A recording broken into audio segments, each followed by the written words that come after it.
Astronomers were looking for Planet 9 when this guy showed up. And let me tell you, what they found instead changed everything we thought we knew about the edge of our solar system. But here's the thing that makes this story so wild. For over 100 years, scientists have been chasing ghosts out there in the darkness beyond Neptune. They were so sure something massive was hiding in the cold shadows of space.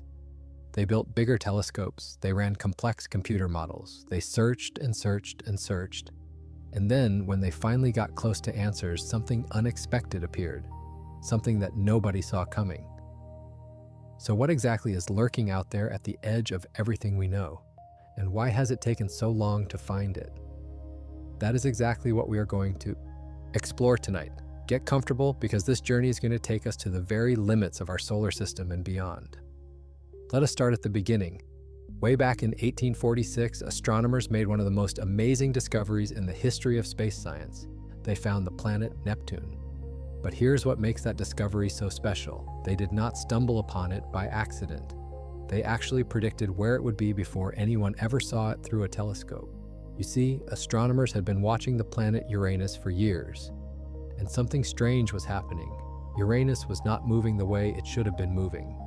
Its orbit was a little bit off, a little bit wobbly. Something out there in the darkness was pulling on it, something with enough gravity to mess with an entire planet. So scientists did the math. They calculated where this invisible object would need to be to cause such a disturbance. And sure enough, when they pointed their telescopes at that exact spot in the sky, there it was. Neptune, a whole new world hiding in plain sight.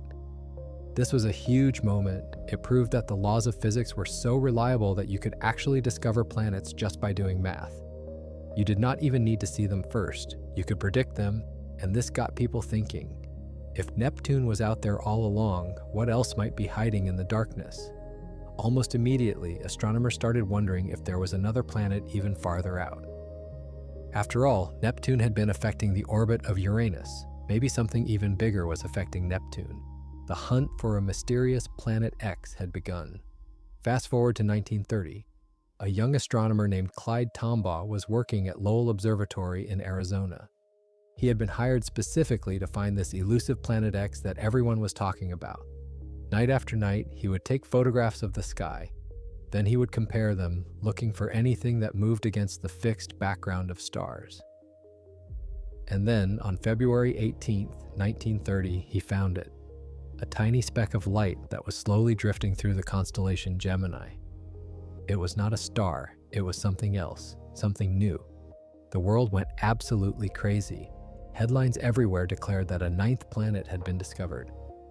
They named it Pluto after the Roman god of the underworld. It seemed fitting for a world so far away, so cold, so shrouded in darkness.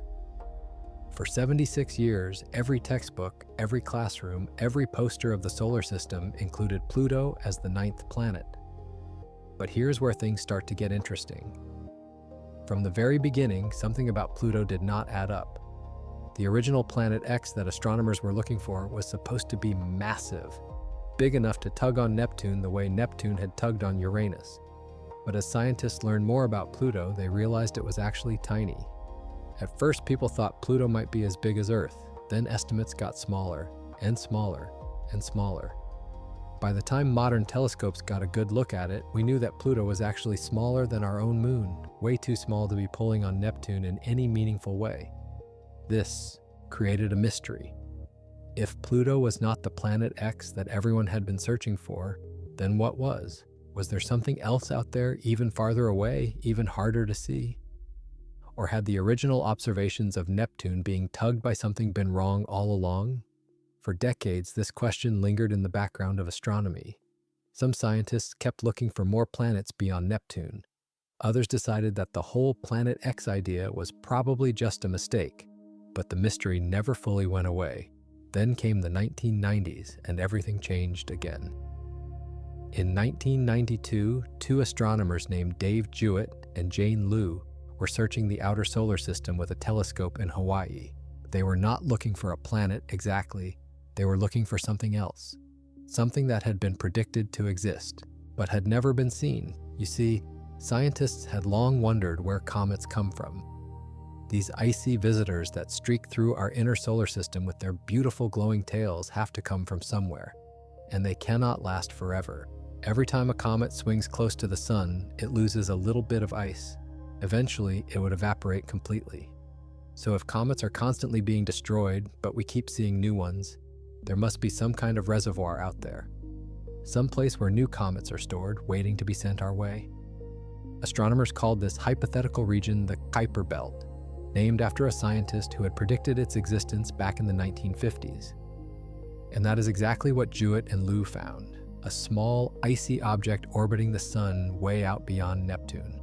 They called it 1992 QB1. It was the first confirmed object in the Kuiper Belt other than Pluto. This was huge. It meant that Pluto was not alone out there.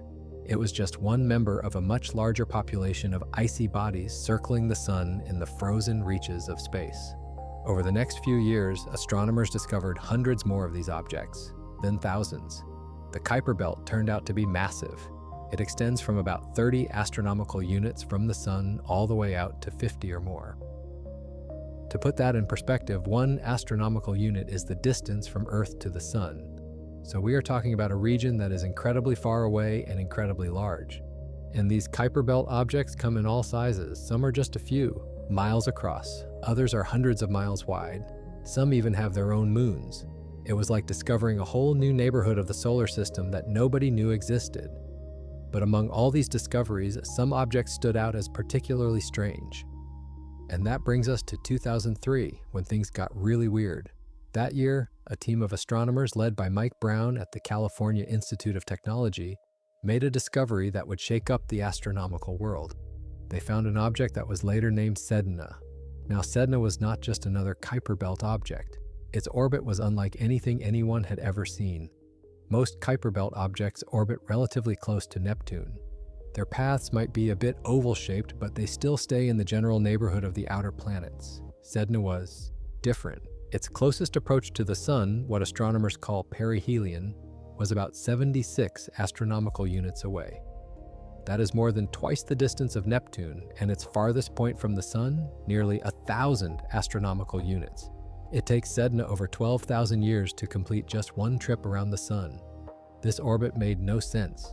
Nothing in the known solar system could explain why Sedna was out there, moving on such an extreme path. It was too far away to be affected by Neptune.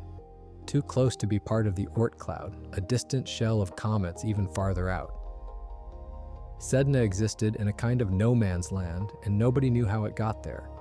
Some scientists suggested that maybe a passing star had disturbed Sedna's orbit long ago, back when our solar system was young. Others thought maybe Sedna had been captured from another star system entirely. But a third possibility started to emerge. Maybe something massive was out there, unseen, pulling on Sedna.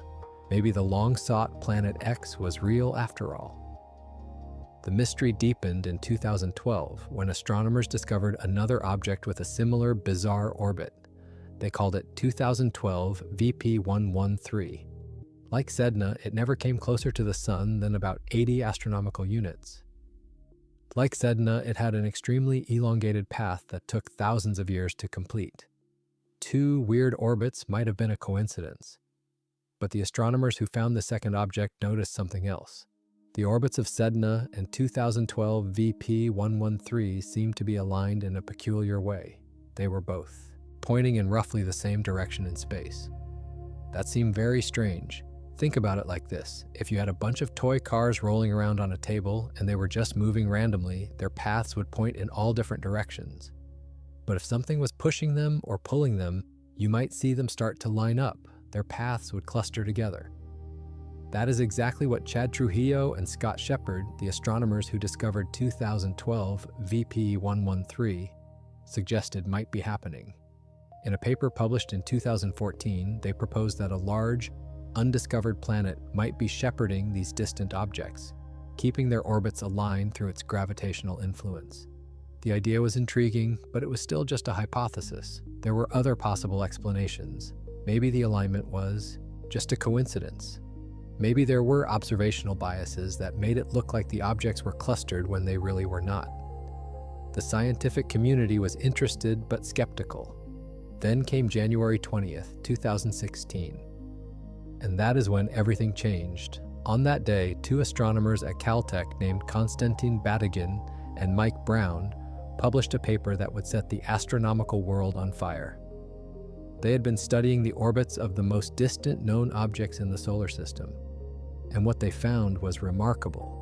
It was not just Sedna and 2012 VP113 that had strange, aligned orbits. There were more. When Batygin and Brown looked at all the extreme trans-Neptunian objects, the ones with the most distant, most elongated paths, they found that 6 of them had orbits that were eerily similar. All 6 objects had their long axes, the direction their oval-shaped orbits were stretched, pointing the same way in space. But that was not all. All 6 objects were also tilted in the same direction relative to the plane of the solar system. The odds of this happening by chance, Brown calculated, were about 0.07%. Something was causing this clustering, and Batygin and Brown had a specific idea about what it might be. Using computer simulations, they showed that a large planet on a specific type of orbit could naturally create exactly the kind of clustering they were seeing. This hypothetical planet would need to be about 5 to 10 times the mass of Earth. It would orbit the Sun at a distance of 400 to 800 astronomical units, and its orbit would be tilted relative to the rest of the solar system, on the opposite side from the clustered objects. They called it Planet 9. This was different from the old Planet X searches of the past. Batygin and Brown were not just speculating, they had run detailed mathematical models. They had made specific predictions. And they were putting their reputations on the line by saying they believed this planet was real. The announcement made headlines around the world. After more than a century of searching for a hidden planet beyond Neptune, here were 2 respected astronomers saying they had found strong evidence that one actually exists. The hunt for Planet 9 was officially on. But wait, there is an irony to this story that we cannot ignore. Mike Brown, one of the 2 scientists who proposed Planet 9, is the same astronomer who was largely responsible for getting Pluto demoted from planet status. Back in 2005, he had discovered a distant object called Eris that turned out to be more massive than Pluto. This discovery forced astronomers to either start calling Eris the 10th planet or reconsider what a planet actually was. In 2006, the International Astronomical Union chose option 2. They created a new definition of planet that specifically excluded Pluto and Eris. Both were demoted to a new category called dwarf planets. Brown even wrote a book about it called How I Killed Pluto and Why It Had It Coming. So here was the man who had killed the 9th planet, now telling the world that there was a different 9th planet waiting to be found. He even jokingly acknowledged this irony, saying it was a chance for him to discover a true Planet 9, a world massive enough that no one could debate its status. But before Planet 9 could be celebrated, it had to be found. And that is where things got complicated. You see, predicting that a planet exists is one thing. Actually finding it is something else entirely. Planet 9, if it exists, is incredibly far away. At its predicted distance, it would receive almost no light from the sun. It would be faint, extremely faint. Finding it would be like spotting a single firefly from 1,000 miles away. To make matters worse, astronomers did not know exactly where on its orbit Planet 9 might be. The predictions gave a general region of sky to search, but that region was huge. It could take years to systematically scan the entire area. Still, the search began immediately. Astronomers around the world started pointing their telescopes at the outer solar system, hoping to be the first to spot the elusive world. Mike Brown and Konstantin Batygin themselves joined the hunt, using some of the most powerful telescopes on Earth. And while they have not found Planet 9 yet, they have found something else, something that nobody expected, something that showed up while everyone was looking for something different. This is where our story takes its most surprising turn. The hunt for Planet 9 led astronomers to discover a whole zoo of weird objects at the edge of the solar system. Objects that raised new questions and deepened the mystery. Remember how we said that 6 distant objects had strangely aligned orbits? Well, as astronomers kept searching, they found more. The number grew from 6 to 13 and beyond. Each new discovery seemed to support the Planet 9 hypothesis. The clustering was real, something was causing it, but then things got complicated. In 2018, astronomers discovered an object called 2015 TG387, later given the official name Leleakuhonua. This object had one of the most extreme orbits ever seen. Its closest approach to the Sun was 65 astronomical units, and its farthest point was about 2,300 astronomical units away. When scientists analyzed its orbit, they found that it fit perfectly with the Planet 9 predictions.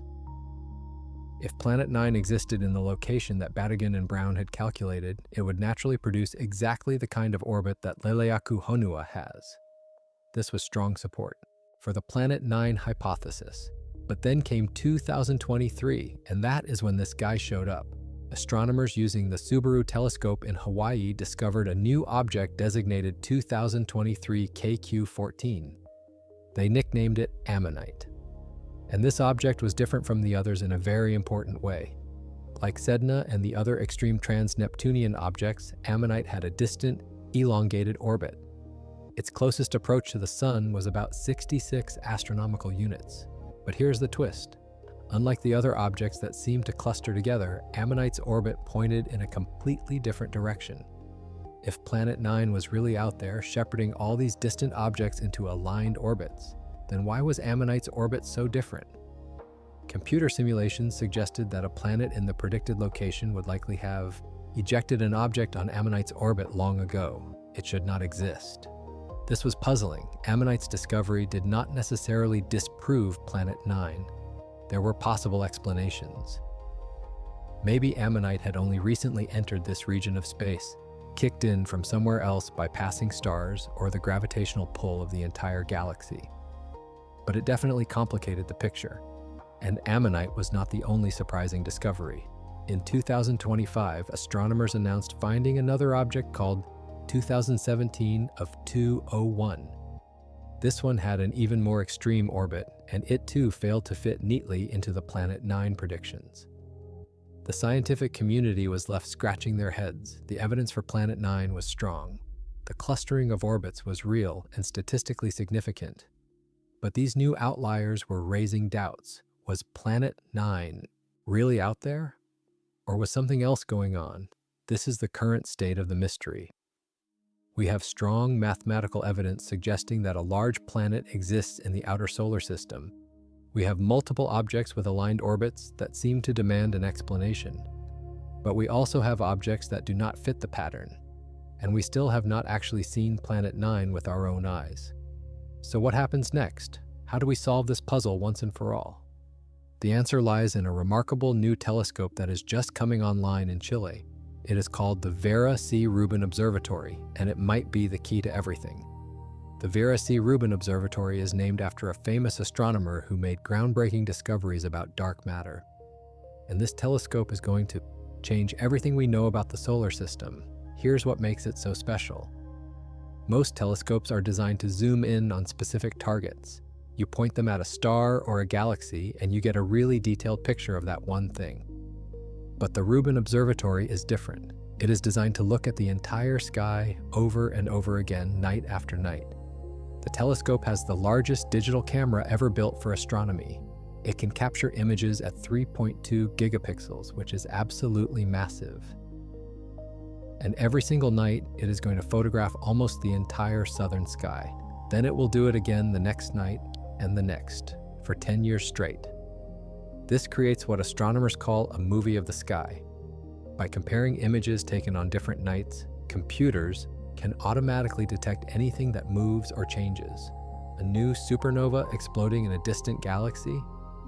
The telescope will catch it. An asteroid heading toward Earth? It will be spotted. And a faint, slow-moving planet at the edge of the solar system? That too. Mike Brown, one of the scientists who proposed Planet 9, says that if you gave him a pile of money and told him to build the perfect telescope for finding this hidden world, he would build something exactly like the Rubin Observatory. It is ideally suited for this kind of search. Scott Shepard, one of the astronomers who first suggested that a large planet might be affecting the orbits of distant objects, estimates that the Rubin Observatory has about a 70 to 80% chance of finding Planet 9 if it exists. That is, pretty good odds. The telescope achieved first light in June of 2025, meaning it captured its first test images. Full science operations are expected to begin later in the year, and when they do, the hunt for Planet 9 will enter a whole new phase. But here is the thing. Even if the Rubin Observatory does not find Planet 9 directly, it is guaranteed to find something important. The telescope is expected to discover tens of thousands of new trans-Neptunian objects.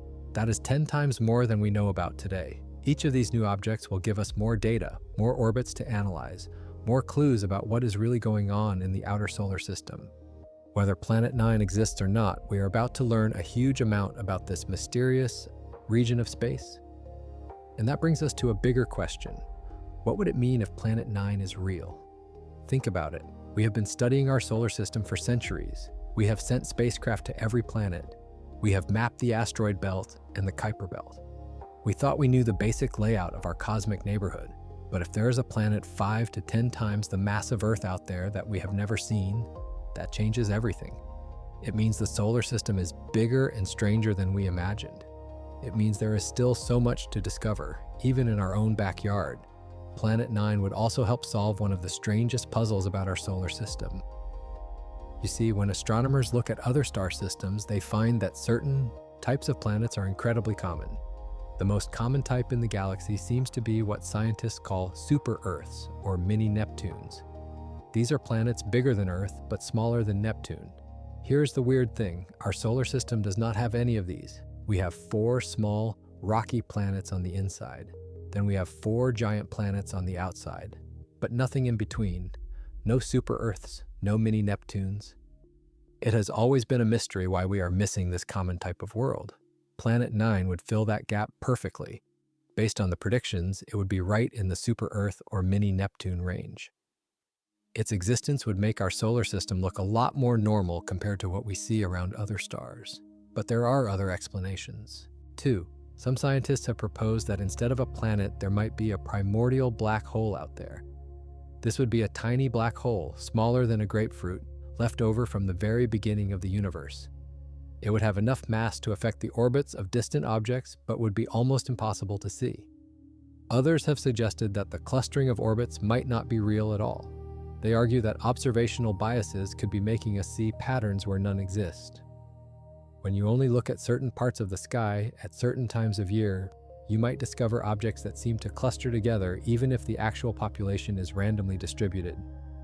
These alternative explanations keep the debate lively. Planet 9 is a hypothesis, not a proven fact. The evidence is strong, but not conclusive. And that is exactly what makes this such an exciting time in astronomy. We are on the verge of answering a question that has puzzled scientists for over a century. Now let us zoom out and talk about the bigger picture. Why does any of this matter? Why should we care about some frozen world at the edge of the solar system that we cannot even see? The answer has to do with understanding where we come from. The outer solar system is like a time capsule. Out there, in the cold darkness beyond Neptune, things have not changed much since the solar system formed over 4.5 billion years ago. The inner planets, including Earth, have been thoroughly cooked and stirred. Asteroids have crashed into them, volcanoes have reshaped their surfaces. Life on our planet, at least, has transformed the atmosphere and the oceans. Very little remains from the original conditions. But in the outer solar system, objects have been preserved in deep freeze. The Kuiper Belt contains icy remnants from the very beginning. By studying these objects, we can learn what the early solar system was like. We can trace how the planets formed and how they moved to their current positions. And if Planet 9 exists, it tells us something profound about that early history. You see, computer models suggest that Planet 9 could not have formed where it is now. There simply was not enough material that far from the Sun to build such a large world. Instead, Planet 9 probably formed much closer in, perhaps near where Jupiter and Saturn are today. Then something happened. A gravitational interaction with the giant planets flung it outward, sending it on its current extreme orbit. This tells us that the early solar system was a chaotic place. Planets were moving around, crashing into each other, getting thrown in all directions. The orderly arrangement we see today is the result of billions of years of settling down. And somewhere out there, Planet 9 is a survivor from that violent era, a witness to events that happened before Earth even existed. There's another reason to care about the outer solar system, and it has to do with comets. Remember how we mentioned that the Kuiper Belt is the source of short-period comets? These are the comets that zip through the inner solar system every few decades or centuries. Understanding where comets come from is important because comets may have played a crucial role in the history of life on Earth. Some scientists believe that comets delivered water to our young planet, filling the oceans that would eventually give rise to life. Others think comets may have brought organic molecules, the building blocks of biology, to Earth. If Planet 9 exists, it would affect how comets are distributed and how often they are sent toward the inner solar system. It might explain patterns in the comet population that have puzzled astronomers. And indirectly, it might help us understand how Earth became the life-bearing world it is today. So the hunt for Planet 9 is not just about adding another dot to our map of the solar system. It is about understanding our origins. It is about piecing together the history of our cosmic neighborhood. And it is about discovering what secrets might still be hiding in the darkness. Let us take a moment to appreciate how remarkable this search has been. For over 100 years, astronomers have been looking for planets beyond Neptune. They have chased false leads and made wrong predictions. They have discovered Pluto, then demoted it. They have found the Kuiper Belt and its thousands of icy inhabitants. And now, in the 21st century, we have evidence pointing to a genuine ninth planet. Not a tiny dwarf planet like Pluto, but a massive world that could rival or exceed the size of Earth. A world that has been hiding in plain sight, influencing the orbits of distant objects, waiting for us to find it. The irony is delicious. The very astronomer who killed Pluto as a planet might now be the one to discover a true Planet 9. Mike Brown has said that finding this world would be the discovery of a lifetime. It would cement his place in history as one of the greatest planetary explorers ever. But he is also prepared to be wrong. That is how science works. You make predictions based on evidence. You test those predictions. And if they turn out to be incorrect, you accept it and move on. Brown has said that if the Rubin Observatory does not find Planet 9 within a few years, he will have to seriously reconsider whether it exists at all. That willingness to be proven wrong is what makes this real science, not just wishful thinking. The Planet 9 hypothesis is testable. We will get an answer one way or another, and whatever that answer turns out to be, we will learn something important about the solar system. Now let us talk about some of the specific objects that have been discovered in the hunt for Planet 9. Each one has its own story, its own mysteries, and its own lessons to teach us. We already mentioned Sedna, the first really weird object that got people thinking about hidden planets. But let us dig deeper into what makes Sedna so strange. Sedna is actually pretty big for a trans-Neptunian object. It is probably somewhere between 1,200 and 1,600 kilometers in diameter. That makes it larger than many asteroids and comparable in size to some of Saturn's moons. But what really sets Sedna apart is its color. When astronomers first got a good look at it, they expected it to be white, or gray like a dirty snowball. Instead, Sedna turned out to be one of the reddest objects in the entire solar system, almost as red as Mars. This red color comes from organic compounds on its surface, complex molecules that have been cooked by cosmic radiation over billions of years. These compounds are called tholins, and they are thought to be precursors to the molecules of life. So even though Sedna is incredibly cold and lifeless, it is covered in stuff that is chemically related to biology. Sedna's extreme orbit remains a mystery even today. At its most distant point, it is nearly 1,000 times farther from the Sun than Earth. That is so far away that from Sedna's surface, the Sun would look like just another bright star, barely distinguishable from the background. And Sedna moves incredibly slowly. At its most distant point, it barely crawls through space. It takes over 12,000 years to complete one orbit. That means Sedna was somewhere else entirely when the Egyptian pyramids were being built, and it will be somewhere else entirely when it finally makes it back around. Some scientists have proposed that Sedna might be an immigrant from another star system. In the early days of the galaxy, our sun was probably born in a cluster with many other stars.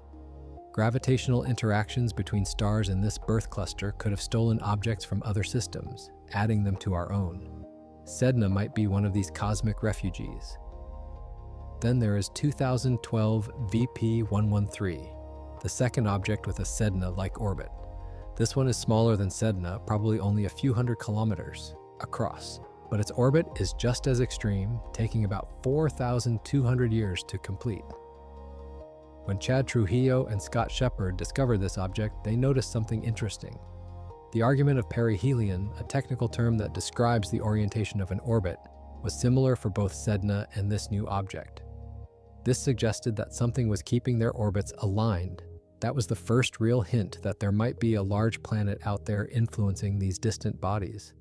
And it set the stage for Batygin and Brown's Planet 9 hypothesis 2 years later. More recently, as we discussed, astronomers discovered Ammonite in 2023. This object added a wrinkle to the story because its orbit is oriented differently from the others. If Planet 9 is really out there shepherding all these objects, why is Ammonite marching to a different tune? One possibility is that Ammonite is a newcomer. Maybe it only recently entered this region of space, nudged in from somewhere else by forces we do not fully understand. Over millions of years, Planet 9's gravity might eventually pull it into alignment with the others. But for now, it remains an outlier. Another possibility is that the Planet 9 model needs to be refined. Maybe the planet is in a slightly different location or has a slightly different mass than predicted, or maybe there is more than one large planet out there, complicating the picture. Science often works this way. The initial hypothesis gets tested by new data, and then it gets adjusted to fit the observations better. And then there are the objects with orbits tilted at extreme angles to the rest of the solar system. Batygin and Brown noticed that some trans-Neptunian objects have orbits that are nearly perpendicular to the plane where all the planets orbit. This is very strange. The solar system formed from a flat disk of gas and dust. Everything should be rotating in roughly the same plane. So how did these objects end up on such tilted orbits? Planet 9 provides a natural explanation. Computer simulations show that a large planet on an inclined orbit would naturally twist the orbits of some objects over time, flipping them to these extreme angles. Without Planet 9, explaining these tilted orbits is very difficult. This is actually one of the strongest pieces of evidence for Planet 9. It is not just that distant objects have clustered orbits. It is that there is a whole population of objects on tilted orbits that need explaining. And Planet 9 explains both phenomena at once. Let us also talk about what Planet 9 might actually be like if it exists. Based on the predictions, Planet 9 is probably somewhere between 5 and 10 Earth masses. That would make it similar in size to Neptune, which is about 17 Earth masses, or perhaps a bit smaller. It would be an icy giant, probably with a thick atmosphere of hydrogen and helium similar to Uranus and Neptune. At its predicted distance from the Sun, Planet 9 would be incredibly cold. Surface temperatures would be somewhere around -200 degrees Celsius or even colder. Any water on or beneath the surface would be frozen solid, harder than rock. But here is an interesting thought. Even out in that frozen darkness, Planet 9 might not be completely dead. Some scientists have speculated that if the planet has a thick enough atmosphere, it might trap heat and create a slightly warmer environment. And if there is any radioactive decay happening in its core, that could provide a trickle of warmth. We should not expect to find life on Planet 9, but it is a reminder that the universe is full of surprises. Wherever we look, we find conditions we did not expect. So who knows what we might discover once we actually see this world? The orbit of Planet 9 is also fascinating. It is probably highly elliptical, meaning it is stretched out like an oval rather than being circular like Earth's orbit. At its closest approach to the Sun, it might come to within 200 or 300 astronomical units. At its most distant point, it could be over 1,000 astronomical units away. This extreme orbit means that Planet 9 spends most of its time very far from the Sun, moving slowly through the darkness. That is part of why it has been so hard to find. We do not know where along its orbit the planet currently is. If it happens to be near its most distant point right now, it could be incredibly faint and very hard to spot. The orbital period of Planet 9 is estimated to be somewhere between 10,000 and 20,000 years. That means the last time Planet 9 was at its current position, human civilization did not exist. And the next time it reaches this point, our descendants will be living in a world we cannot even imagine. There is something humbling about that. This planet has been silently orbiting the Sun for billions of years, completely indifferent to everything happening on Earth. It was there when dinosaurs walked the land. It was there when the first humans looked up at the stars.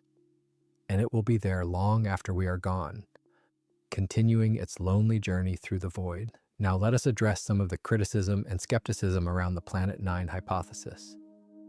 Science is not just about making bold claims, it is about subjecting those claims to rigorous testing and being honest about the uncertainties.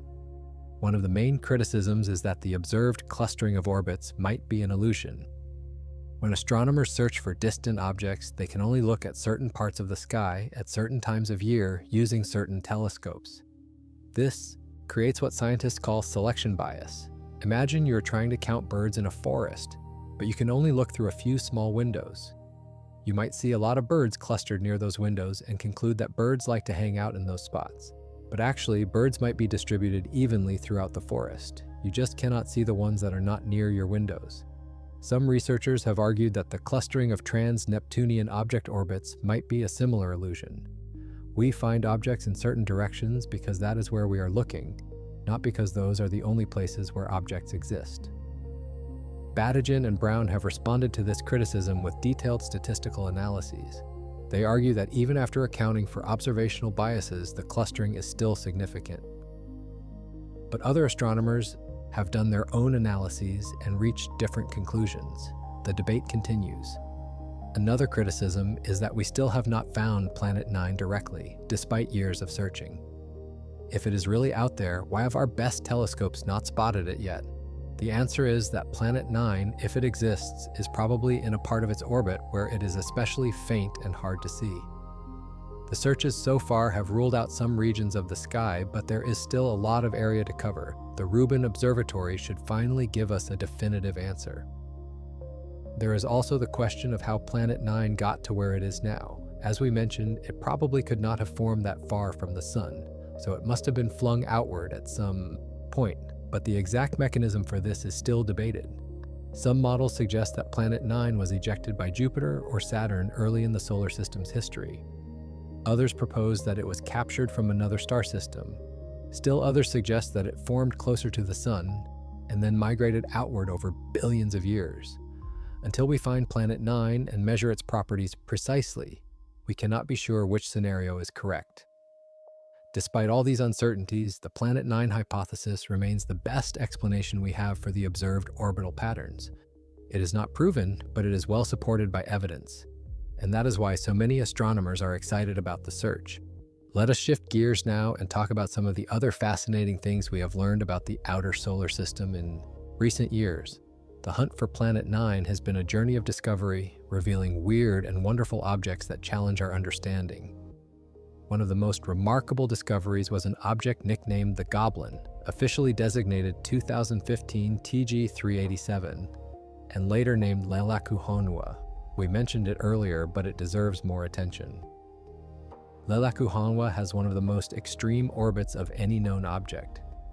At its closest approach to the Sun, it is about 65 astronomical units away. At its farthest, it ventures out to about 2,300 astronomical units.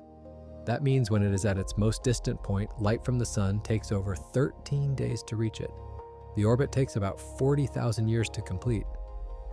When Lelakuhonua was last at its current position, Neanderthals still walked the Earth. When it returns, humanity will have either gone extinct or spread across the stars.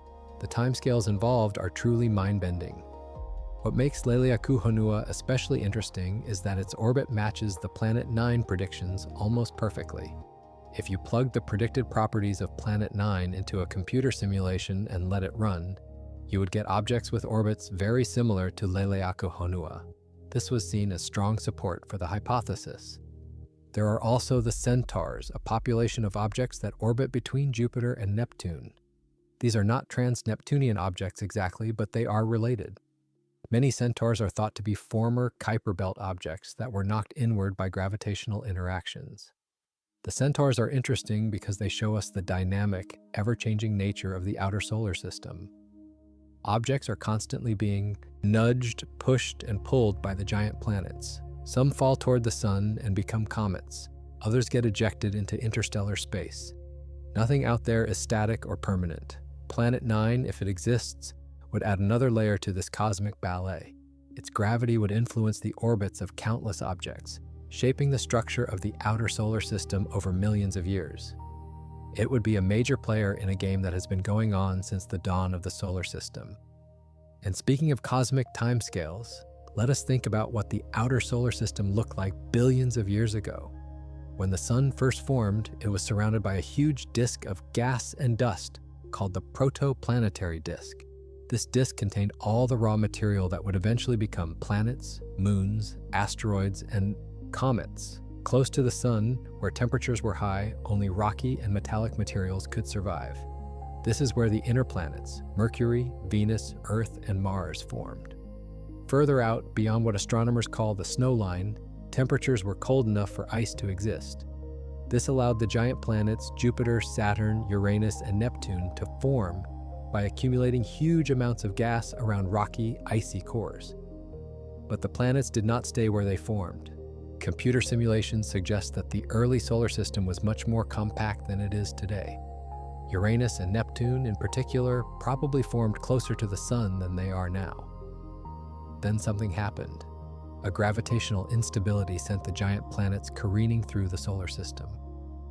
Jupiter moved slightly inward. Saturn, Uranus, and Neptune moved outward.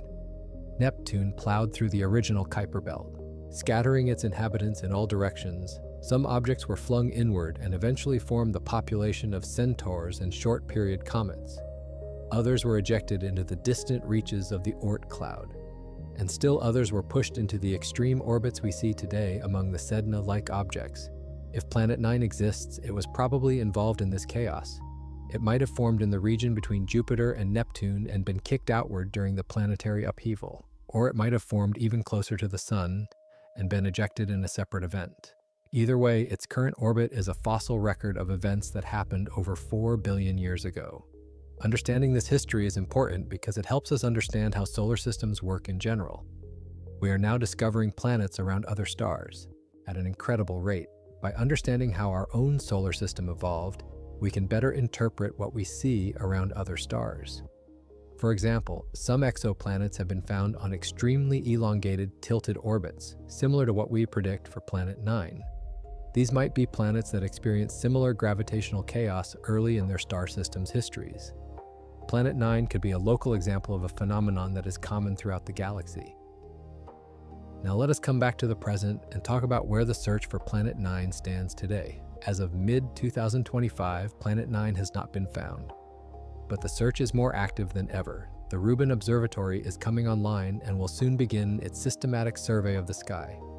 Other telescopes continue to hunt for the elusive world. Meanwhile, astronomers continue to discover new trans-Neptunian objects. Each discovery adds more data to the puzzle. Some new objects fit the Planet 9 predictions well. Others, like Ammonite, are more puzzling. The picture is complex and still evolving.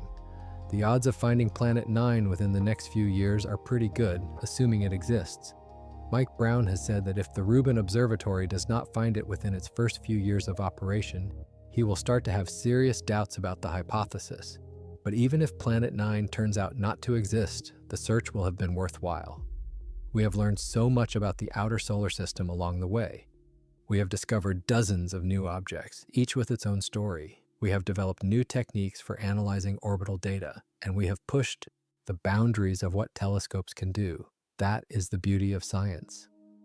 Even when you do not find what you're looking for, you often find something else just as interesting. The universe is full of surprises, and every search leads to unexpected discoveries. So what is the takeaway from all of this? What should you remember from this deep dive into the mystery of Planet 9? First, the outer solar system is far stranger and more complex than we ever imagined. Beyond Neptune lies a vast region filled with icy bodies, dwarf planets, and possibly one or more large planets that we have never seen. Our textbook picture of the solar system with 8 neat planets orbiting the sun is incomplete. Second, the hunt for Planet 9 is a perfect example of how science works. Astronomers observe something strange, in this case, the clustered orbits of distant objects. They come up with a hypothesis to explain it, in this case, the existence of a large planet. They make specific, testable predictions. and then they go looking for evidence to support or refute those predictions. Third, we are living in an exciting time. New telescopes are coming online that will transform our understanding of the solar system.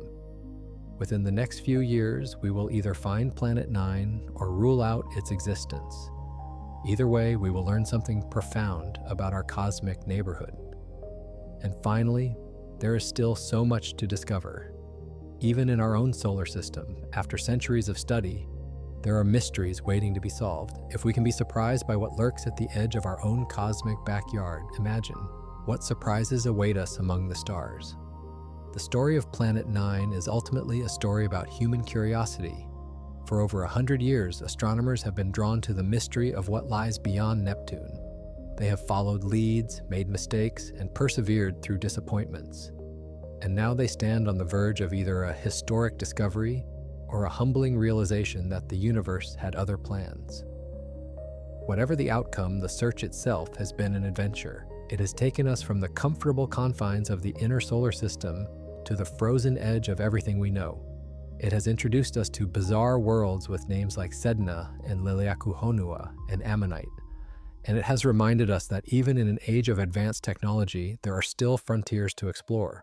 So the next time you look up at the night sky, remember that out there, far beyond what your eyes can see, something might be lurking. A massive world, cold and dark, silently orbiting the sun, waiting to be found. Astronomers were looking for Planet 9 when these other guys showed up. Strange objects with impossible orbits, witnesses to the chaotic birth of the solar system, clues pointing to a mystery that has captivated humanity for generations. And one day soon, we might finally solve it. That wraps up our exploration of one of the greatest mysteries in modern astronomy. The hunt for Planet 9 is ongoing, and new discoveries are being made all the time. We are living through a golden age of solar system exploration, and the best is yet to come. If you enjoyed this journey to the edge of the solar system, make sure to hit that like button and subscribe to the channel. We love bringing you stories about the wonders of the universe, and your support helps us keep doing it. Drop a comment below and let us know what you think. Is Planet 9 real? Do you think we will find it? We would love to hear your thoughts. Thanks for watching, and we will see you in the next video. But wait, we are not done yet. There is so much more to explore about this incredible story. Let us dive even deeper into the mysteries of the outer solar system and the remarkable people who have dedicated their lives to understanding it. The story of searching for hidden planets actually goes back much further than most people realize. Long before anyone dreamed of Planet 9, astronomers were convinced that there must be undiscovered worlds lurking beyond what they could see. This belief drove some of the most dramatic discoveries in the history of science. Think about what it must have been like in the early 1800s. Astronomers had just figured out that they could predict where planets should be using mathematical calculations. The success of finding Neptune in 1846 was stunning. It showed that the universe followed rules that humans could understand and use. But there was a problem. Even after discovering Neptune, the orbit of Uranus still did not match predictions perfectly. There were tiny discrepancies that bothered astronomers. Something else had to be out there, tugging on Uranus in ways that Neptune alone could not explain.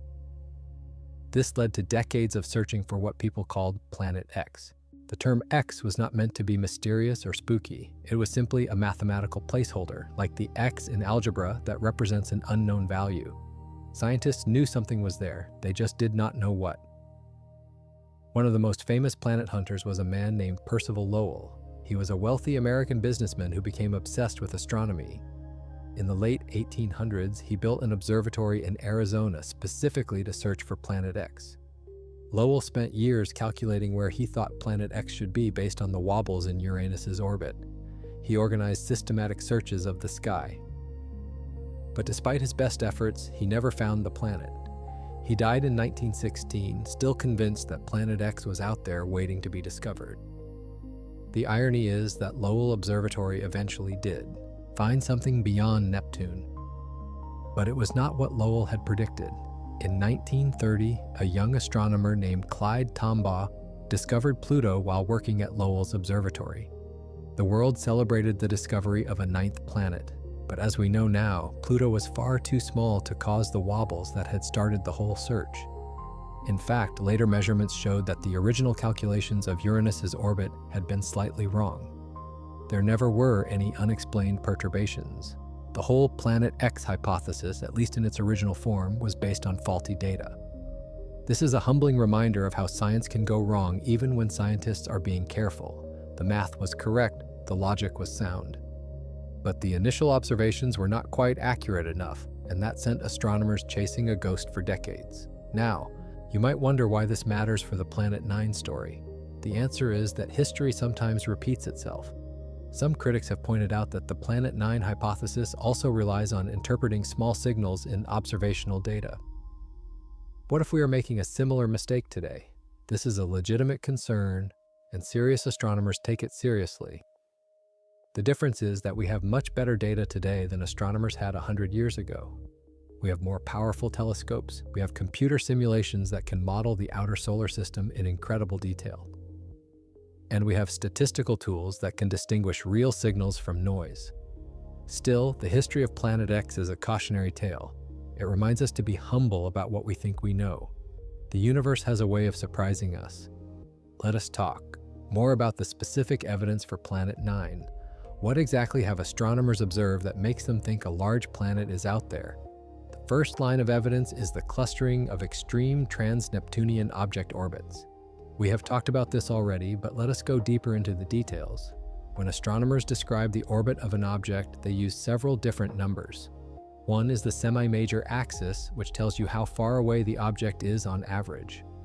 Another is the eccentricity, which tells you how oval-shaped the orbit is. A third is the inclination, which tells you how tilted the orbit is relative to the plane of the solar system. But there are other numbers too. One of them is called the argument of perihelion, which describes the orientation of the oval shape within the orbit, and another is the longitude of ascending node, which describes where the orbit crosses the plane of the solar system.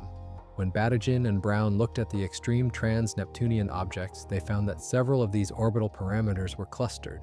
Not just one parameter, but multiple parameters at once. The odds of this happening by chance are very low. Think of it like flipping a coin. If you flip a coin once and get heads, that is not surprising. But if you flip it 10 times in a row and get heads every time, you start to suspect that something unusual is going on. The clustering of trans-Neptunian object orbits is like getting heads 10 times in a row. It demands an explanation. The second line of evidence involves objects with extremely tilted orbits. Some trans-Neptunian objects are not just tilted a little bit. They are tilted by 90 degrees or more, essentially orbiting perpendicular to the rest of the solar system. How do you get an object onto such a weird orbit? Normal gravitational interactions with the known planets cannot do it. You need something else. And it turns out that a planet like Planet 9, on an inclined and eccentric orbit, would naturally twist the orbits of some objects over time, eventually flipping them onto perpendicular paths. This is actually one of the strongest pieces of evidence for Planet 9. The existence of these highly inclined objects was not predicted by the original Planet 9 hypothesis. It was discovered later, and then scientists realized that Planet 9 would naturally explain it. When a hypothesis correctly predicts something that was not originally part of the model, that is usually a good sign that the hypothesis is on the right track. The third line of evidence involves the way that certain trans-Neptunian objects approach the Sun. Remember that perihelion is the closest point of an orbit to the Sun. For the extreme trans-Neptunian objects, the perihelia seem to be distributed in a particular pattern. Specifically, the perihelia seem to oscillate. They move closer to Neptune's orbit for some objects and farther away for others in a kind of wave pattern. This is exactly what you would expect if a massive planet was gravitationally tweaking these orbits over long timescales.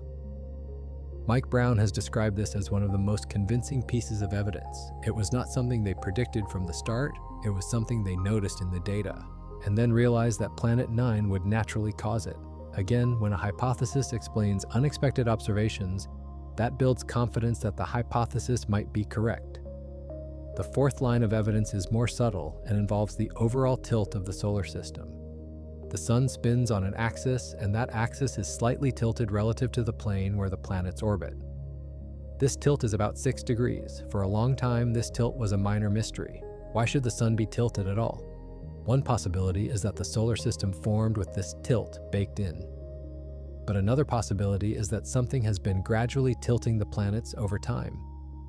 Planet 9 provides a natural explanation. A massive planet on an inclined orbit would exert a gravitational torque on the rest of the solar system, slowly changing the orientation of the planetary plane. Over billions of years, this could produce exactly the kind of tilt we observe.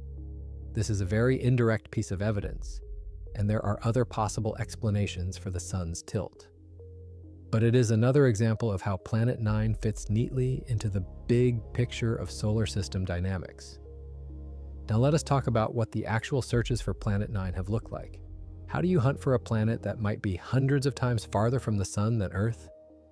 The basic approach is to take repeated images of the same patch of sky and look for anything that moves. Stars stay fixed against the background.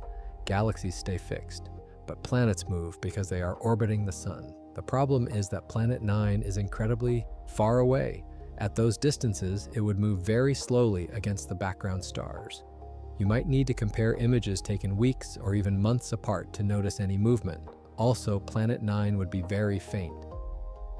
At its predicted distance, it would receive almost no sunlight. The little light that does reach it would be spread across a larger area because of its size, making its surface brightness even dimmer. Finding it would require very sensitive telescopes and very careful analysis. Several major surveys have been conducted over the years. The Dark Energy Survey, which was primarily designed to study distant galaxies, also searched for Planet 9.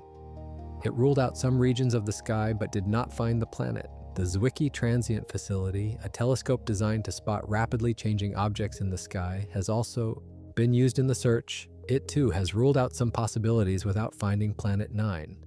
Meanwhile, Batygin and Brown have been using the Subaru telescope in Hawaii, one of the largest optical telescopes in the world. They have systematically searched through parts of the predicted orbital path. They have not found Planet 9, but they have discovered many other interesting objects along the way.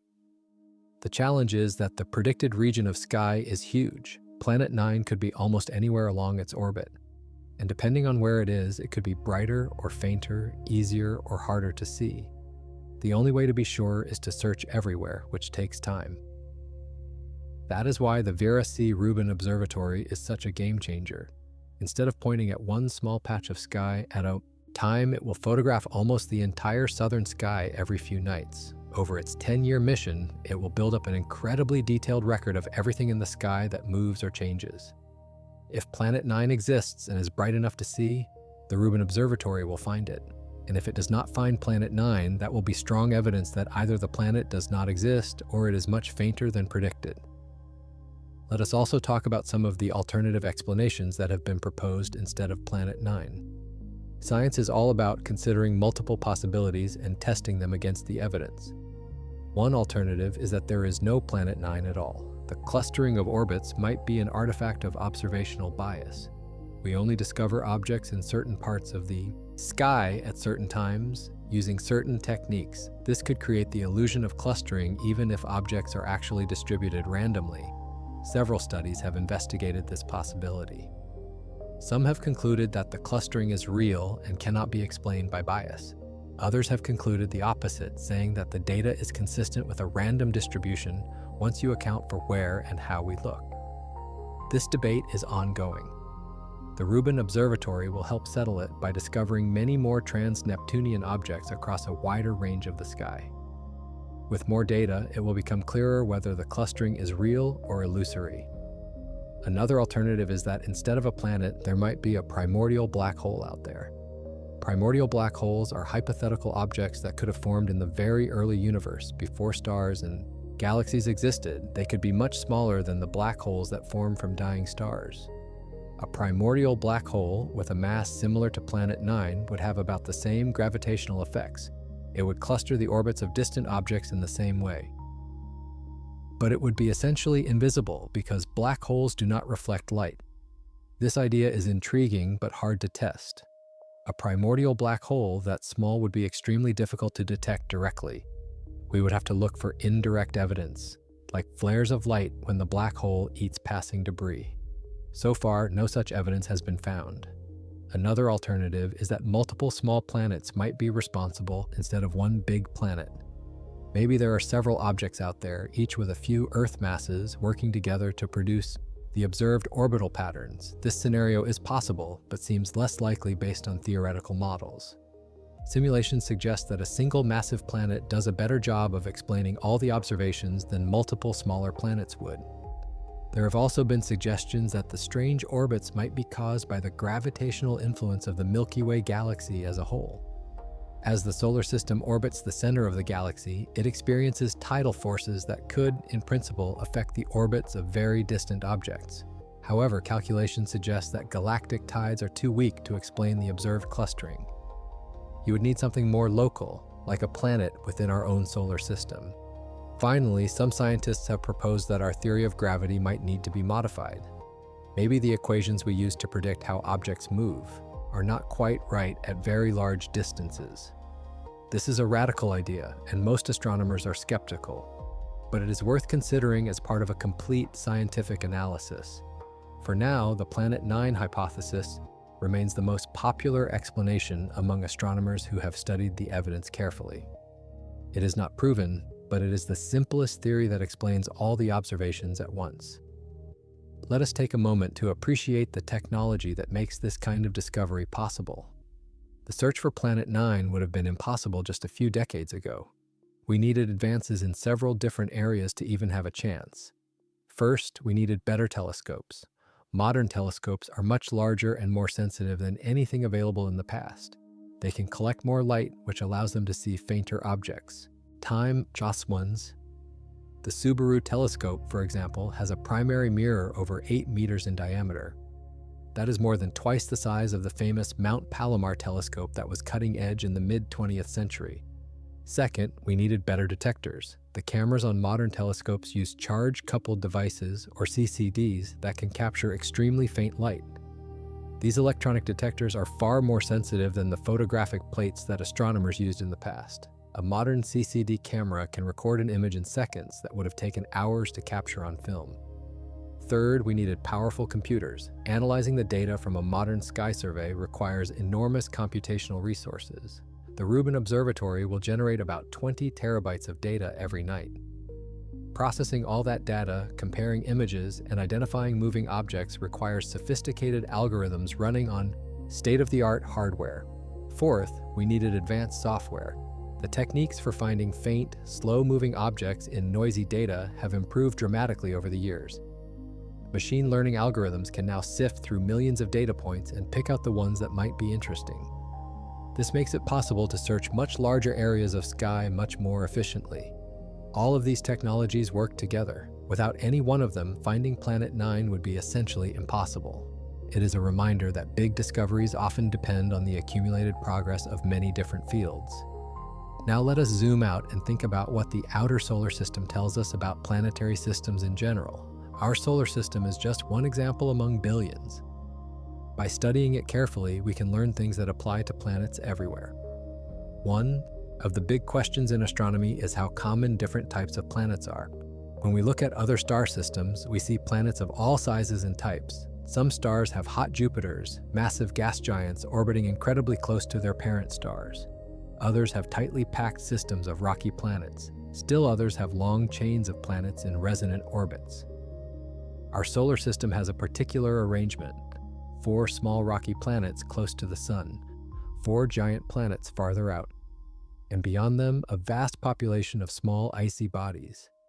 But is this arrangement typical or unusual? As we mentioned earlier, the most common type of planet in the galaxy seems to be something between Earth and Neptune in size. These super-Earths or mini-Neptunes are everywhere around other stars, but our solar system does not have any, at least none that we have found so far. If Planet 9 exists, it would change this picture. It would be exactly the type of planet that is common elsewhere but seemingly missing from our system. Its existence would make us more typical, not less. On the other hand, if Planet 9 does not exist, it raises interesting questions. Why does our solar system lack this common type of planet? Did something happen early in our history to prevent super-Earths from forming? Or did they form and then get ejected, leaving no trace behind? The formation and evolution of planetary systems is still not fully understood. We have general theories that explain many observations, but the details are complex and every new discovery adds nuance to our understanding. Planet 9, if it exists, formed somehow. It had to grow from smaller building blocks, just like all the other planets. The question is where and when this happened. One possibility is that Planet 9 formed in the inner solar system where there was more raw material available. As the giant planets migrated and reshuffled their positions, gravitational interactions could have thrown Planet 9 outward onto its current extreme orbit. Another possibility is that Planet 9 formed farther out, in the region that is now the Kuiper Belt. This is less likely because there probably was not enough material that far from the Sun to build such a large planet. But if the outer solar system was once much more massive than it is today, with more gas and dust available, it might have been possible. A third possibility, as we mentioned earlier, is that Planet 9 was captured from another star system. In the crowded stellar nurseries where stars form, gravitational encounters between neighboring systems could steal planets from one star and transfer them to another. Planet 9 might be an immigrant, born around a different sun entirely. Each of these scenarios makes different predictions about what Planet 9 should look like. Its composition, its atmosphere, and its internal structure would all depend on how and where it formed. Once we find it and can study it in detail, we will learn something profound about its origins. Let us also talk about what it would be like to visit Planet 9 if such a mission were ever possible. At its predicted distance, Planet 9 is incredibly far away. Light itself takes many hours to travel there. A spacecraft traveling at the speed of New Horizons, the fastest probe we have ever sent to the outer solar system, would take decades to reach it. New Horizons was launched in 2006 and reached Pluto in 2015, traveling at about 50,000 kilometers per hour. Planet 9 is roughly 10 times farther than Pluto. Even at those speeds, the journey would take most of a century. But let us imagine we could send a probe there somehow. What would it see? The Sun would appear as a very bright star, but not the blazing disk we see from Earth. From Planet 9's distance, the Sun's apparent brightness would be reduced by a factor of thousands compared to what we experience. It would still be the brightest object in the sky by far, but you would be able to look directly at it without hurting your eyes. The planet itself would probably look like a dim, bluish-gray sphere. If it is similar to Neptune, it might have cloud bands and storms visible in its atmosphere. But the lack of strong sunlight would make everything muted and dark. The temperature would be brutally cold. At those distances, any heat a planet has comes from two sources. One is the feeble warmth of distant sunlight. The other is internal heat left over from the planet's formation or generated by radioactive decay in its core. Either way, we are talking about temperatures far below anything found on Earth, probably hundreds of degrees below zero. Any spacecraft visiting Planet 9 would need to carry its own power source, probably a nuclear generator, because solar panels would be useless in such dim conditions. It would need to be incredibly robust to survive the long journey through deep space, and it would need to be largely autonomous because the communication delay with Earth would be hours long. Despite all these challenges, sending a mission to Planet 9 is not impossible. It would require technology beyond what we have today, but it is within the realm of what humans might achieve in the coming decades or centuries. And what we would learn would be extraordinary. Planet 9 would be the first large planet ever explored up close that formed in our solar system but now resides in the outer darkness. It would be a window into conditions that exist nowhere else in our cosmic neighborhood. Its moons, if it has any, would be worlds unto themselves, frozen and mysterious. This is part of what makes the search for Planet 9 so exciting. We are not just trying to check a box and confirm that a planet exists. We are opening the door to a whole new realm of exploration. If Planet 9 is real, it represents the next great frontier for space science. Now let us discuss the people behind this search in more detail. Science is done by human beings with all their quirks and passions and rivalries. The hunt for Planet 9 has its own cast of characters. We have already mentioned Mike Brown and Konstantin Batygin, the Caltech duo who proposed the Planet 9 hypothesis in 2016. Their collaboration is interesting because they come from different backgrounds. Brown is primarily an observational astronomer. He spends time looking through telescopes, discovering new objects, and measuring their properties. He has discovered more trans-Neptunian objects than almost anyone else alive. His discovery of Eris in 2005 is what triggered the reclassification of Pluto. Batygin, on the other hand, is primarily a theoretical astronomer. He works with mathematical models and computer simulations. He tries to understand the physics of how planetary systems behave over long timescales. He is known for elegant theoretical work that explains complex phenomena with simple underlying principles. The two of them complement each other perfectly. Brown brings the observational expertise. Batygin brings the theoretical framework. Together, they have developed a hypothesis that is both grounded in data and supported by rigorous physics. But Brown and Batygin are not the only important figures in this story. Chad Trujillo and Scott Shepard, who discovered 2012 VP113, and first suggested that a large planet might be responsible for strange orbits, deserve credit for planting the seeds of the idea. Trujillo is now at Northern Arizona University. Shepard is at the Carnegie Institution for Science. They continue to discover new trans-Neptunian objects and contribute to the ongoing search for Planet 9. Other astronomers have played important roles as well. Megan Schwamb, now at Queen's University Belfast, has studied the population of distant objects and helped constrain where Planet 9 might be. David Jewett and Jane Liu, who discovered the first Kuiper Belt object back in 1992, laid the groundwork for everything that followed. And then there are the skeptics. Samantha Lawler at the University of Regina in Canada has been one of the most vocal critics of the Planet 9 hypothesis. She argues that the observed clustering might be an artifact of how and where we search for objects. Her work has pushed the Planet 9 proponents to be more careful about their statistical claims. This kind of scientific debate is healthy. It forces everyone to sharpen their arguments and check their assumptions. Whether Planet 9 exists or not, the back and forth between advocates and skeptics will leave us with a better understanding of the outer solar system. Let us also acknowledge the role of amateur astronomers in this story. While professional observatories have done most of the searching, citizen scientists have contributed in important ways. NASA has sponsored a project called Backyard World's Planet 9, which invites members of the public to help search for Planet 9 and other faint objects. Participants look at images from infrared sky surveys and flag anything that might be moving. Human eyes can sometimes spot things that computers miss. Thousands of people around the world have participated in this project. They have helped identify many interesting objects, including brown dwarfs, which are failed stars that never got massive enough to ignite fusion. While Planet 9 has not been found through citizen science yet, the project shows how scientific discovery can be a collaborative effort involving people from all walks of life. The search for Planet 9 has also inspired countless students to pursue careers in astronomy.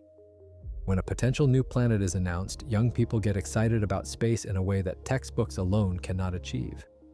Some of those young people will go on to become the astronomers who finally find Planet 9, or who make the next great discovery after that. This is one of the most valuable outcomes of big, visible science projects. They capture the public imagination, they inspire the next generation, and they remind everyone that the universe is still full of mysteries waiting to be solved. As we near the end of our journey tonight, let us reflect on what we have learned and what still remains unknown. We know that the outer solar system is vastly more complex than early astronomers imagined. Beyond Neptune lies not empty space, but a rich population of icy bodies, from tiny comets to dwarf planets like Pluto and Eris. The Kuiper Belt is a frontier that we are only beginning to explore. We know that some of these distant objects have very strange orbits. Objects like Sedna, 2012 VP113, Liliaku Honua, and Ammonite follow paths that cannot be explained by the gravity of the known planets alone. Something else is going on. We know that one possible explanation for these strange orbits is a large, unseen planet. Planet 9, if it exists, would be 5 to 10 times the mass of Earth and orbit hundreds of times farther from the Sun. Its gravity would naturally cluster the orbits of distant objects in exactly the patterns we observe. We also know that finding Planet 9 has been difficult. Despite years of searching, it remains hidden. The predicted region of sky is large, and the planet itself is faint. Current telescopes are powerful, but not quite powerful enough to definitively confirm or rule out the hypothesis. And we know that new tools are coming online that will change everything. The Vera C. Rubin Observatory will survey the sky more comprehensively than ever before. Within a few years, we should have a definitive answer. Either Planet 9 will be found, or it will be ruled out at a high level of confidence. The stakes are high. If Planet 9 is discovered, it will be one of the biggest astronomical findings in over a century. The last time a major planet was added to the solar system was Neptune in 1846. Finding Planet 9 would be the discovery of a lifetime for the astronomers involved. If Planet 9 is not found, that too will be significant. It will mean that the strange orbits of distant objects have some other explanation, one that we have not yet figured out. It will send scientists back to the drawing board to come up with new hypotheses and new tests. Either way, we will learn something important about the universe. That is the beautiful thing about science. Every answer leads to new questions. Every discovery opens new doors. The story never really ends. So where does this leave us tonight? We have traveled from the discovery of Neptune in 1846 to the cutting edge of modern astronomy. We have met characters like Percival Lowell and Clyde Tombaugh, Mike Brown and Konstantin Batygin. We have learned about Sedna and Ammonite and the mysterious clustering of orbits. And we have seen how sometimes when astronomers go looking for one thing, they find something else entirely. The hunt for Planet 9 has led to the discovery of dozens of fascinating objects, each with its own story to tell. Even if Planet 9 turns out to be a phantom, the search for it has been worthwhile. The outer solar system remains a place of wonder and mystery. It is cold and dark out there, so far from the warmth of the sun, but it is also a time capsule, preserving relics from the birth of the solar system over 4 billion years ago. By studying these frozen worlds, we learn about our own origins. And maybe, just maybe, there is a 9th planet out there. A massive world that has been circling the sun in silence for longer than humans have existed. A world that has watched civilizations rise and fall on Earth without ever being noticed. A world that is waiting, right now, for someone to find it. Imagine being the person who makes that discovery. Imagine pointing your telescope at a patch of sky and seeing a faint point of light that slowly, over weeks and months, reveals itself to be a new world. Imagine the moment when you realize that you have found something that will be remembered for centuries. That moment might be coming soon. The Rubin Observatory is turning its eye to the sky. New data is pouring in. Somewhere in that flood of information, the answer might already be hiding, waiting for someone to recognize it. Astronomers were looking for Planet 9 when this guy showed up. And what a wild ride it has been. Strange objects on impossible orbits, debates among scientists, technological marvels scanning the darkness, all in pursuit of a world that might or might not exist. Whatever happens next, one thing is certain. The universe will continue to surprise us. There will be more discoveries, more mysteries, more questions we never thought to ask. The frontier of knowledge keeps expanding, and there is always something new beyond the horizon. Thank you for joining me on this journey tonight. The stars are calling, and there is so much more to explore. Until next time, keep looking up, keep wondering, and keep dreaming about what might be hiding in the darkness. If this video sparked your curiosity, make sure to subscribe and hit that notification bell so you do not miss our next adventure into the cosmos. Leave a comment below with your thoughts on Planet 9. Do you think it is out there? What would you name it if you were the one to find it? We love hearing from you, and if you are enjoying this content, consider sharing it with a friend who loves space as much as you do. Every share helps us reach more people and keep making videos like this one. Thanks for watching. Sleep well, and may your dreams take you to the edge of the solar system and beyond. Now that we have covered so much ground, let us take some time to explore even more of the fascinating details about the outer solar system and the quest to understand it. One topic we have not yet fully explored is the incredible diversity of objects that exist in the Kuiper Belt and beyond. Each one of these distant worlds is unique, with its own history and characteristics. Let us meet some more of these cosmic neighbors. Eris is one of the most important discoveries of the modern era. When Mike Brown and his team found it in 2005, they initially thought they had discovered a 10th planet. Eris turned out to be slightly more massive than Pluto, even though it is a bit smaller in diameter.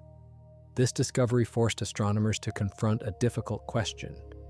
If Pluto was a planet, then surely Eris should be too. And if Eris was a planet, what about all the other large objects in the Kuiper Belt? The answer came in 2006 when the International Astronomical Union created a new category called dwarf planets.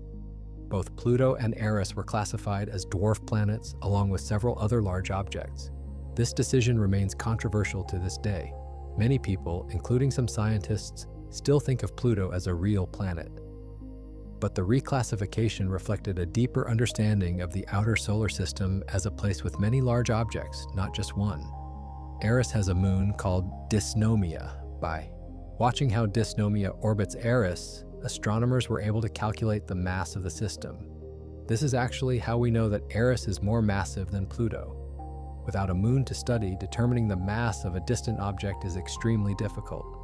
Eris is currently about 95 astronomical units from the Sun, near the farthest point of its orbit.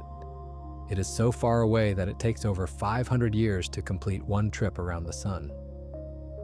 At that distance, the surface temperature is unimaginably cold, probably around -230 degrees Celsius. The surface of Eris is bright and reflective, probably covered in frozen methane and nitrogen ice. When Eris gets closer to the Sun in its orbit, some of this ice may evaporate and form a thin atmosphere. But at its current distance, the atmosphere has likely frozen onto the surface as frost. Another fascinating object is Haumea. This dwarf planet is shaped like a football, elongated rather than spherical. It spins incredibly fast, completing one rotation in less than 4 hours. This rapid spin is what gives it its stretched-out shape. Haumea has 2 known moons, named Hi'iaka and Namaka, after daughters of the Hawaiian goddess Haumea. The dwarf planet itself is named after this goddess of fertility and childbirth. Its surface is covered in water ice, giving it a bright, reflective appearance. What makes Haumea especially interesting is that it seems to have a family. Several smaller objects in the Kuiper Belt have orbits and compositions similar to Haumea, suggesting they all came from the same parent body. At some point in the past, a massive collision may have shattered a larger object, creating Haumea and its family of fragments. Makemake is another large dwarf planet in the Kuiper Belt. It was discovered in 2005, just a few days after Easter, so the discovery team initially nicknamed it the Easter Bunny. The official name comes from the god of fertility in the mythology of the Rapa Nui people of Easter Island. Makemake is slightly smaller than Pluto, but is one of the brightest objects in the Kuiper Belt. Its surface appears to be covered in frozen methane, ethane, and nitrogen. Unlike Pluto, Makemake does not seem to have a substantial atmosphere, at least not one that we can detect from Earth. In 2016, astronomers discovered that Makemake has a small, dark moon. This moon, nicknamed MK2, is much fainter than Makemake itself, which is why it took so long to find. Studying MK2 will help astronomers learn more about Makemake's mass and composition. Quaoar is another notable dwarf planet candidate in the Kuiper Belt. It was discovered in 2002 and is named after a creation god in the mythology of the Tongva people of Southern California. Quaoar has a moon called Weiwat, and recent observations suggest it may also have rings. The discovery of rings around Quaoar was surprising because the rings appear to be located much farther from the object than theory predicts they should be stable. This has led astronomers to reconsider what they thought they knew about ring formation and stability. Orcus is sometimes called the anti-Pluto because its orbit is almost a mirror image of Pluto's orbit. When Pluto is at its closest to the Sun, Orcus is at its farthest, and vice versa. Orcus has a large moon called Vanth, and the system is sometimes described as a binary object because Vanth is relatively large compared to Orcus. Each of these objects, Eris, Haumea, Makemake, Quaoar, Orcus, and many others, represents a world unto itself. They have their own geologies, their own histories, their own mysteries, and they all live in the same cosmic neighborhood that might also be home to Planet 9. Now let us think about what the future of outer solar system exploration might look like. The New Horizons spacecraft, which flew past Pluto in 2015, and the Kuiper Belt object Arrokoth in 2019, is still operational. It is heading outward into the Kuiper Belt, and may be directed to fly past another object if a suitable target can be found. Even after its close encounters are done, New Horizons will continue to study the outer solar system from the inside, sending back data about the environment in that distant region. But New Horizons is just one spacecraft. To really understand the outer solar system, we will need to send more missions. Several concepts have been proposed for future exploration. One idea is a dedicated Kuiper Belt explorer that would visit multiple objects over the course of its mission. By studying several different dwarf planets and smaller objects up close, we could learn about the diversity of the region and the processes that shaped it. Another idea is a mission to Sedna, or one of the other extreme trans-Neptunian objects. These worlds are so far away that reaching them would take decades even, with our best propulsion technology. But the scientific payoff would be enormous. Sedna is a relic from the very outer edges of the solar system, a place we have never explored at close range. Some scientists have even proposed missions that would travel to the hypothetical planet 9 if it is discovered. Such a mission would be incredibly ambitious, requiring advances in propulsion and spacecraft design that do not yet exist. But the prospect of exploring a new planet in our own solar system is irresistible. If Planet 9 is found, you can be sure that mission planners will start dreaming about ways to visit it. The challenges of exploring the outer solar system are formidable. Distances are enormous. Travel times are measured in decades. Sunlight is too faint to power spacecraft, requiring nuclear energy sources. Communications take hours to travel back and forth, and budgets for space exploration are limited. But humanity has accomplished incredible things when motivated. We sent humans to the moon, we landed robots on Mars, we dropped a probe into the atmosphere of Titan. We flew past Pluto and photographed its frozen heart. If we decide that exploring the outer solar system is a priority, we will find a way to do it. The discovery of Planet 9 would provide a powerful motivation, a whole new planet to explore, right here in our own solar system. It would be like finding a new continent on Earth. The urge to go and see it up close would be overwhelming. Let us also talk about how the search for Planet 9 connects to the broader study of exoplanets, planets around other stars. In the past few decades, astronomers have discovered thousands of planets orbiting distant stars. Some of these exoplanets are similar to Earth in size and temperature. Others are completely unlike anything in our solar system. The variety is astonishing. One thing we have learned is that planets can end up on all sorts of orbits. Some exoplanets orbit very close to their stars, completing a year in just a few days. Others orbit at huge distances, taking centuries to go around once. Some have nearly circular orbits, while others are highly elliptical. Planet 9, if it exists, would have one of the most extreme orbits of any planet we know. It would spend most of its time far from the sun, in the cold darkness of the outer solar system. Only occasionally, over the course of thousands of years, would it swing closer and become slightly warmer. Understanding how such a planet could form and survive would help us understand exoplanets better. If Planet 9 was ejected from the inner solar system by gravitational interactions with other planets, that tells us something about how chaotic early planetary systems can be. If it was captured from another star, that tells us about processes that can transfer planets between systems. In a way, Planet 9 would be the closest analog we have to certain types of exoplanets that we can only observe from afar. We could study it in detail, learn about its atmosphere and composition, and use that knowledge to interpret observations of distant worlds. The connection also goes the other way. Studying exoplanets has given us new perspectives on our own solar system. We now know that hot Jupiters, gas giants, that orbit very close to their stars are common. Our solar system has no hot Jupiter, which raises questions about why. Did one exist early in our history and then fall into the sun? Or did our solar system simply form differently? Similarly, the abundance of super-Earths and mini-Neptunes around other stars makes the apparent absence of such planets in our solar system puzzling. If Planet 9 is in this size range, it would resolve the puzzle. But if Planet 9 does not exist, the mystery deepens. This interplay between our solar system and exoplanets is one of the most exciting areas of modern astronomy. We are no longer studying our cosmic neighborhood in isolation.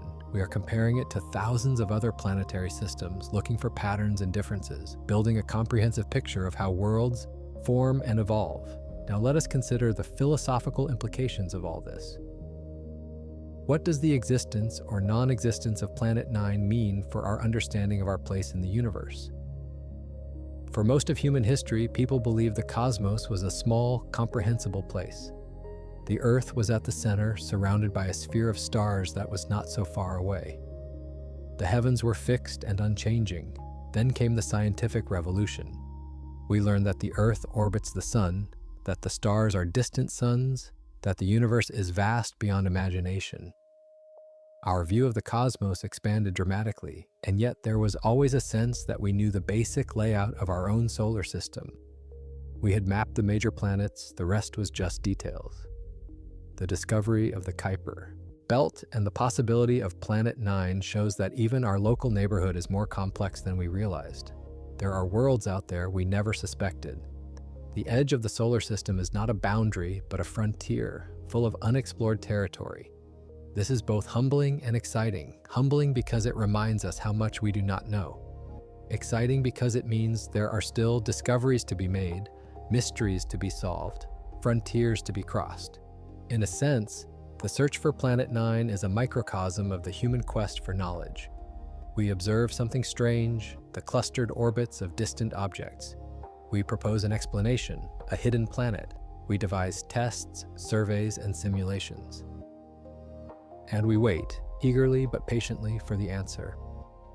This is how science has always worked. It is how we learned that the Earth is not flat, that diseases are caused by germs, that the universe began with a big bang. Observation, hypothesis, testing, revision, an endless cycle of discovery. And the story is never really over. Every answer raises new questions. If we find Planet 9, we will want to know how it formed, what it is made of, whether it has moons, what its atmosphere is like. If we do not find it, we will need to explain the clustered orbits some other way, which will lead us to new ideas and new investigations. The universe keeps teaching us lessons if we are willing to learn. The lesson of Planet 9, regardless of how the search turns out, is that there is always more to discover. The edge of knowledge is not a barrier, but a horizon, and beyond every horizon lies another. As we bring this journey to a close, let us return one more time to the scientists who have devoted their careers to understanding the outer solar system. Mike Brown has said that searching for Planet 9 is the most exciting thing he has ever done in his career. Here is a man who has already discovered multiple worlds, who played a central role in redefining what a planet is. And yet, finding Planet 9 would be the crowning achievement of his life. Konstantin Batygin has described the search as an adventure worthy of Indiana Jones. He speaks of the thrill of making predictions and then testing them against reality. Win or lose, he says, the journey has been incredible. Scott Shepard has spent years surveying the outer solar system, painstakingly discovering one faint object after another. He compares himself to a detective, piecing together clues that point to something bigger. Each new object is another piece of the puzzle. Megan Schwamb has emphasized the importance of the Rubin Observatory in settling the debate. She is cautiously optimistic that Planet 9 will be found, but acknowledges that the universe might surprise us. Either way, she says, we are going to learn something important. These scientists represent the best of human curiosity and dedication. They spend long nights at telescopes. They pore over data for hours. They argue passionately with colleagues and then go have dinner together. They are driven by a deep desire to understand the universe, and their work matters not just for science, but for all of us. When they discover a new world, they expand the horizons of human knowledge. When they develop new techniques for finding faint objects, they create tools that others can use.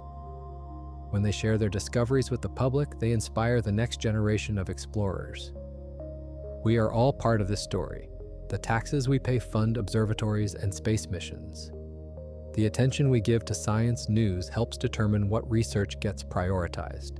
The children we encourage to pursue their curiosity might grow up to make the discoveries that change our understanding of the cosmos. So the next time you look up at the night sky, remember that out there in the darkness, beyond Neptune, beyond Pluto, beyond everything you can see, something might be lurking. A world we have never seen. A planet that has been circling the sun for billions of years, waiting to be found. Astronomers were looking for Planet 9 when this guy showed up. Sedna, the red world on the impossible orbit. 2012 VP113, the object that first hinted at a hidden planet. Leliakuhonua, the goblin with the extreme path. Ammonite, the outlier that challenges our theories. Each of these objects is a clue. Together, they paint a picture of something extraordinary. Whether that something is Planet 9 or some other phenomenon we have not yet imagined, the answer will reshape our understanding of the solar system. The story continues. The Rubin Observatory is watching the sky. Data is flowing in. Somewhere in that data, the truth is waiting to be discovered. Maybe tonight, maybe next month, maybe next year. But one thing is certain, when the answer comes, it will be worth the wait. Thank you for joining me on this incredible journey through the outer solar system. We have traveled billions of miles, from the orbits of the giant planets to the frozen darkness at the edge of everything we know. We have met strange worlds and the dedicated scientists who study them. And we have glimpsed a mystery that has captivated humanity for generations. The search for Planet 9 is more than just an academic exercise. It is a testament to human curiosity, our drive to explore, our refusal to accept that we have learned all there is to learn. As long as there are mysteries in the cosmos, there will be people who devote their lives to solving them. So keep wondering, keep questioning, keep looking up at the stars, because out there, beyond what we can see, the universe is still full of secrets, and the best discoveries are yet to come. If you made it this far, you are a true explorer at heart. Smash that like button and subscribe to join our community of cosmic adventurers. Leave a comment telling us what other space mysteries you want us to explore. Your engagement helps us keep making content like this. Sweet dreams, and may your imagination take you to worlds beyond imagination. We will see you next time, out among the stars. Before we truly conclude, there is one more aspect of this story that deserves attention. The hunt for Planet 9 has sparked important conversations about how we do science in the modern era. In the old days, a lone astronomer might spend years at a telescope, carefully mapping the sky, hoping to spot something new. Discoveries were often made by individuals working in isolation. The pace was slow but steady. Today, astronomy is a team sport.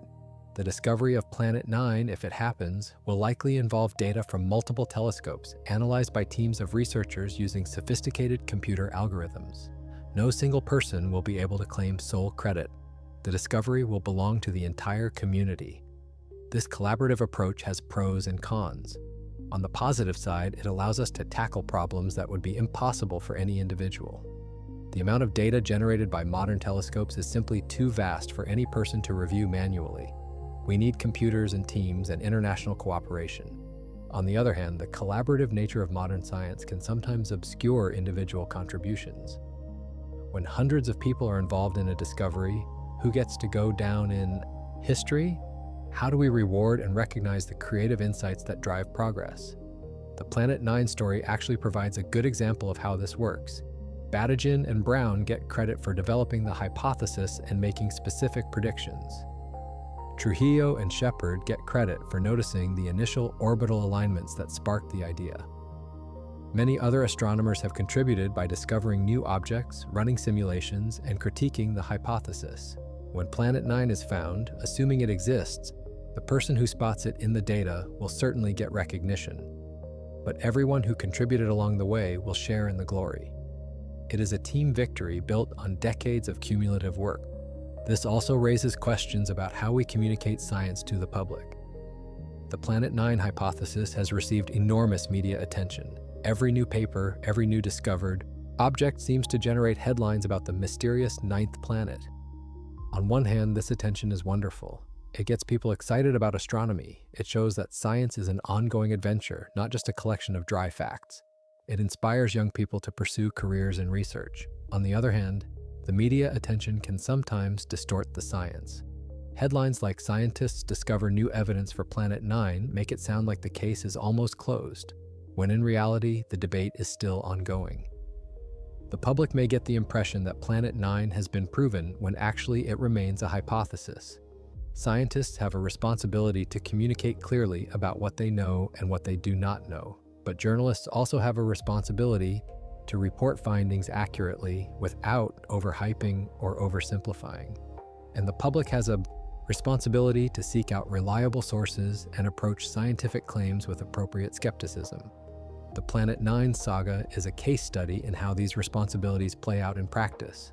Some coverage has been excellent, clearly explaining the evidence and the uncertainties. Other coverage has been less careful, leaving readers with misleading impressions. As consumers of science news, we should all strive to be thoughtful and critical. When we read about a new discovery, we should ask questions. What is the actual evidence? What do the skeptics say? How confident are the scientists themselves? These questions help us navigate the complex landscape of modern science. The search for Planet 9 also connects to broader questions about the nature of scientific knowledge. How do we know what we know? How certain can we ever be? Planet 9 is currently a hypothesis, not a proven fact. The evidence in its favor is substantial, but none of this constitutes direct proof. Until someone actually sees Planet 9 through a telescope, its existence remains uncertain. This is how most scientific knowledge works. We rarely have absolute proof of anything. Instead, we have evidence that supports certain conclusions more strongly than others. There is always room for doubt, always the possibility that new data will overturn our understanding. The Planet 9 hypothesis might turn out to be wrong. If so, scientists will accept the new evidence and move on. That is not a failure of science. That is science working exactly as it should. And now, truly, we have reached the end of our voyage. We have traveled to the edge of the solar system and back. We have explored frozen worlds and mysterious orbits. We have met the scientists who dedicate their lives to understanding the cosmos. And we have pondered the nature of knowledge itself. The search for Planet 9 continues. Every night, telescopes scan the darkness. Every day, computers crunch through mountains of data. Somewhere out there, beyond Neptune, beyond Pluto, beyond everything we have ever visited, something might be waiting. Will we find it? Only time will tell, but the search itself is already a success. It has revealed hidden worlds and deepened our understanding of the outer solar system. It has inspired millions and sparked important conversations about science. Win or lose, the journey has been extraordinary. Thank you for coming along. Thank you for your curiosity and your patience. Thank you for caring about the mysteries of the universe. The cosmos is vast and full of wonders. Planet 9 is just one of countless secrets waiting to be uncovered. Keep exploring, keep wondering, keep reaching for the stars. And whenever you look up at the night sky, remember, out there, beyond what your eyes can see, the universe is whispering its secrets. All we have to do is listen. Astronomers were looking for Planet 9 when this guy showed up. And what they found was a universe more strange and beautiful than anyone imagined. The frozen worlds at the edge of everything continue to surprise us. Until next time, keep your eyes on the stars. The best discoveries are still out there, waiting for someone brave enough to look. Good night, fellow cosmic explorers. Sweet dreams of those distant, frozen worlds. The cosmos awaits your curiosity. Keep exploring always.